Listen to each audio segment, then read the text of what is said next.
covering the Northern Bahamas. You're watching the Bahamas Tonight, Northern Edition.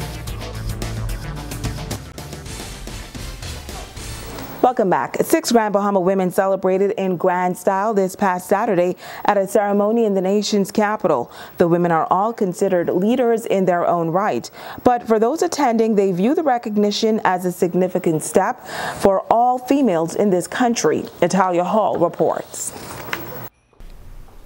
All of the honorees were dressed to fit the spring soiree theme at the Great Cliff restaurant in New Providence. The 6 honorees from Grand Bahama, Willie Moss, Dr. Catherine Adderley, Donna Lang Jones, Deanne Seymour, Shirexia Rexy Roll, and Deborah Delancey were all supported by a group of friends and family members. Consultant for Professional Services Bahamas and event organizer Shamarco Forbes says the organization has received an overwhelming level of support from the country, and they will continue to acknowledge the contributions of Bahamian women. This year has been amazing.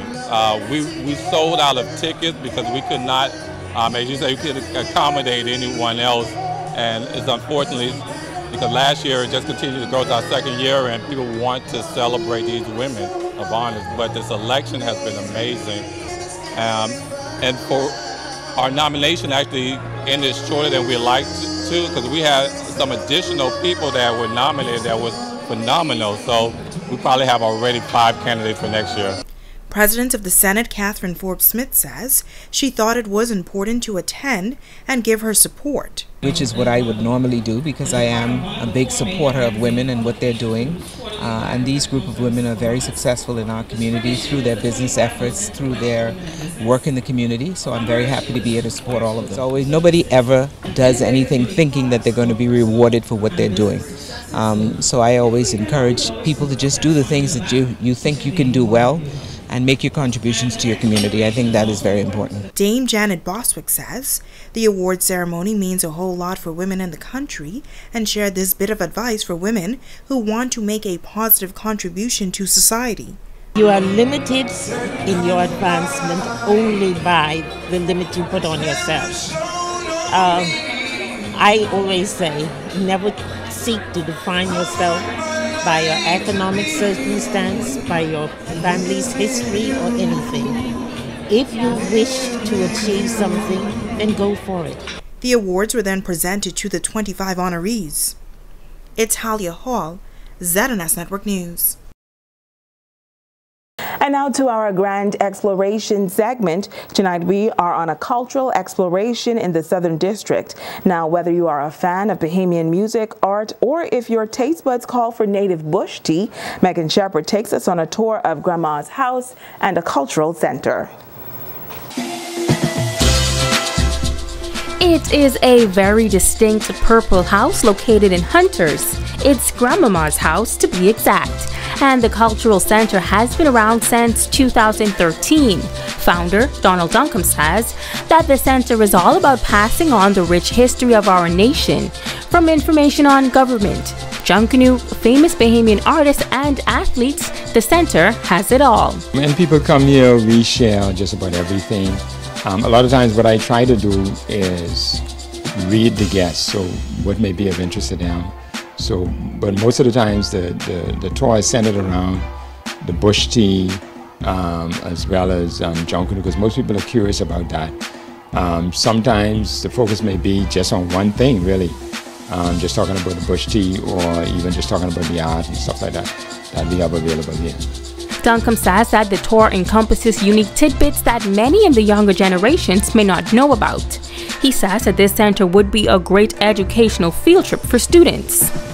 West End Primary was here with the kindergarten. I think Bartletteville is coming next week, Wednesday. And actually when West End Primary came here, they didn't want to leave. And this is the thing, a lot of times people come here and they are surprised of the wealth that is our culture, right? You can come in and literally not leave. I mean, you can just pick anything, and because that's how in-depth our culture really is. And when you begin to understand the culture, realize that we have a lot to share among ourselves and with guests who come to the island. The tour also explains the many benefits of our native plants and includes tea tasting.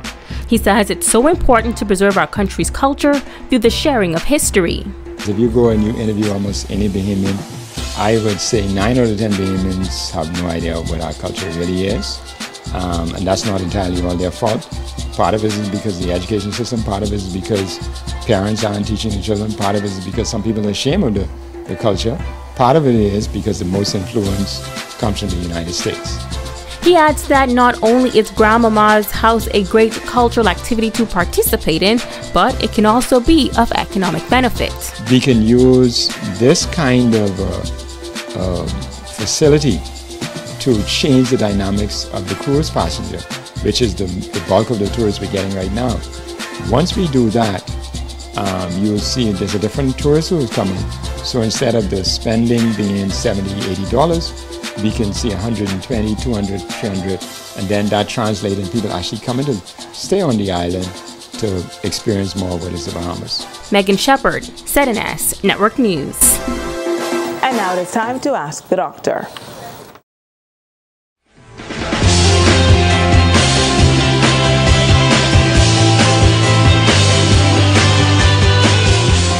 Hi and welcome. A concerned mom sent this question. A couple of weeks ago, I went to the emergency room to take my child for medical attention for a high fever. The whole experience took almost a day because the emergency room was full of people. It seemed to me that most of those people didn't have to be there at all. Doc, isn't an emergency room just for medical emergencies? I love your question, and yes, in a perfect world, only serious medical emergencies would end up in a hospital's emergency room. When your baby is sick or hurt, it's hard to know what to do.